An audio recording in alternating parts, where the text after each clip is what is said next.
तमाम भारत में, इंडिया में जमाती लोग अपना प्लाज्मा डोनेट करने के लिए अपनी मौजूदगी बता रहे हैं।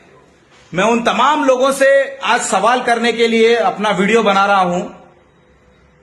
बहुत बड़े बड़े बातें चल रही थी भारत में, हम ऐसा नहीं लेंगे, उनसे सब्जी नहीं लेंगे, खसमें खा रहे थे, वादे कर रहे थे। इनका प्लाज्मा, जमातियों का प्लाज्मा, मुसलमानों का प्लाज्मा अब तमाम भारत के लोगों के खून में दौड़ेगा, रगों में दौड़ेगा। क्या तुम अपने रगें काट लेंगे अब? ये जो न्यूज चैनल्स पे चीख रहे थे, ये रोहित सरदाना, रूबिका लियाकत मैडम, मेकअप से अपना टाइम निकला, अगर अपनी ड्रेसिंग से थोड़ा वक्त निकला तो देखिए भारत में क्या चल रहा है, इंडिया में क्या चल रहा है।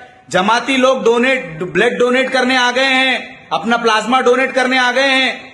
आप बहुत चीख रही थी ना, जमाती जमाती। क्या था, साद साहब ने क्या सिखाया जमातियों को? ये देखिए, शर्म कीजिए, थूक लीजिए अपने मुंह पे। लोग तुम्हारे मुंह पे थूक रहे हैं। रूबिका लियाकत, रोहित सरदाना, रजत शर्मा, सब पे मुंह लोग थूक रहे हैं।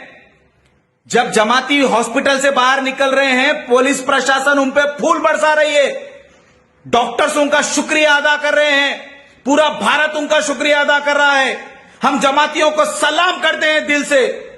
हम 70 साल पहले भी अपना खून देकर भारत को बचाए थे और आज भी हम भारत को बचाने के लिए तैयार हैं। मैं शुक्रिया अदा करना चाहता हूं साद साहब की तरबियत के लिए। साद साहब का शुक्रिया, हम तमाम भारतवासी साद साहब का शुक्रिया अदा करेंगे। और इन न्यूज चैनल्स पे थूक रहे हैं लोग तुम पे, शर्म कीजिए, माफी मांगिए न्यूज चैनल्स पे आके जमातियों से। और ये वीडियो को शेयर कीजिए ताकि ये बदतमीज न्यूज चैनल तक पहुंचे। इनकी एक शेयर इनके ऊपर एक एक थूक है, समझिए। जितने शेयर होंगे उतने उनके ऊपर थूका जाएगा। शुक्रिया।